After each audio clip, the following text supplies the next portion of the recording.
Congress party पूरी तरह छद्म धर्मनिरपेक्षता, तुष्टीकरण, भाई भतीजावाद, भ्रष्टाचार, परिवारवाद के बार में चकनाचूर हो चुकी है। भाजपा इस असंवैधानिक गैर कानूनी कदम का पूरा डटकर विरोध करेगी और इसे किसी भी स्थिति में पूरा नहीं होने देगी। भाषा जोड़ने का माध्यम होती है, तोड़ने का नहीं।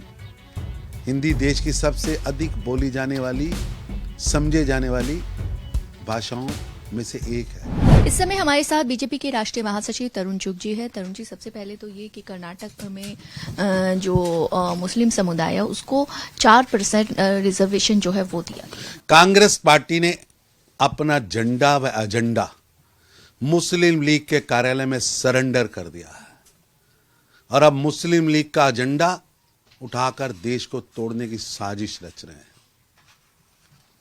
कांग्रेस पार्टी पूरी तरह छद्म धर्मनिरपेक्षता, तुष्टीकरण, भाई भतीजावाद, भ्रष्टाचार, परिवारवाद के बार में चकनाचूर हो चुकी है। संवैधानिक व्यवस्थाओं और नियमों को ताक पर रख के गैर संवैधानिक वोट बैंक की राजनीति करने का तुच्छ कार्यक्रम कर रही है और इतने घटिया हरकतों पर आगे हैं कि गैर संवैधानिक तरीके से आरक्षण दिया जा रहा। राहुल गांधी जी, क्या आप कर्नाटका के एससी भाइयों, एसटी भाइयों, ओबीसी परिवारों का आरक्षण छीनना चाहते हैं? क्या आप कर्नाटका के संसाधन केवल एक विशेष वर्ग के लिए आरक्षित करना चाहते हैं? भाजपा इस असंवैधानिक गैर कानूनी कदम का पूरा डटकर विरोध करेगी और इसे किसी भी स्थिति में पूरा नहीं होने देगी।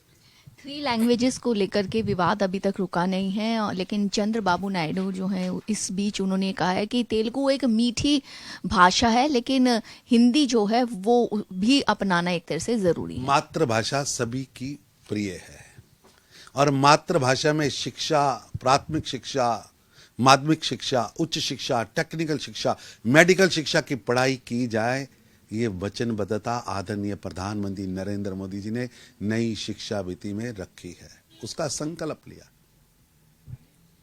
अब कुछ राज्य अपने प्रदेशों में मातृभाषा पर पाठ्यक्रम आदि कुछ भी तैयार नहीं कर पाए, इसलिए अननेचुरल, आर्टिफिशियल फियर, डर भय का वातावरण अप्राकृतिक पैदा किया जा रहा है।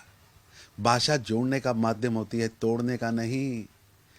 हिंदी देश की सबसे अधिक बोली जाने वाली, समझे जाने वाली भाषाओं में से एक है और शिक्षा मातृभाषा में हो और मातृभाषा आगे बढ़े, ये हमारी वचनबद्धता है। भाषाओं का सरकार संवैधानिक रूप से सम्मान करती है। कुछ राजनीतिक दल जानबूझकर भ्रम पैदा करने वाला झूठ आधारित नैरेटिव, आर्टिफिशियल फेयर पैदा करके अपनी राजनीतिक रोटियां सेकने का प्रयास कर रहे हैं। वक्फ संशोधन बिल को लेकर के बहुत विरोध प्रदर्शन हुआ देश में, लेकिन वहीं साथ में जिस समुदाय ने, खासतौर से ऑल इंडिया मुस्लिम लीग जो है, उसने धमकी, एक तरह से चेतावनी दी है नीतीश कुमार को, साथ में जो है चंद्रबाबू नायडू को या पासवान को, इनको कि अगर इस बिल का समर्थन किया तो आगे वोट से जो है बोर्ड का भू माफिया के हाथों से निकलकर गरीबों के हाथों में देना, ये देश के हर मुस्लिम की मांग है। पर कुछ लोग भू माफिया के इशारे पर कठपुतली की तरह डांस कर रहे हैं। इन संगठनों से जो प्रदर्शन कर रहे हैं उनसे मेरा निवेदन है, एक बार पिछले 70 सालों का रिकॉर्ड तो निकालिए कि वक्फ के पैसे का प्रयोग कितनी विधवाओं के लिए हुआ, कितने गरीब बच्चों के लिए हुआ, कितने गरीबों के जीवन में परिवर्तन लाने के लिए हुआ। जब आप रिकॉर्ड खंगालेंगे तो सामने शून्यता से ज्यादा कुछ नहीं निकलेगा। और खुद सच्चर कमेटी ने इसका आंकलन करते हुए बताया कि 10% आय इससे आनी चाहिए। तो अगर आप रिकॉर्ड देखेंगे, आय तो छोड़िए, वक्फ केवल भूमाफिया का अड्डा बन गया है। ये वक्फ का प्रयोग गरीबों के लिए होना चाहिए। प्रधानमंत्री नरेंद्र मोदी एक बार फिर से गुरुद्वारे में माथा टेकते हुए दिखाई दिए।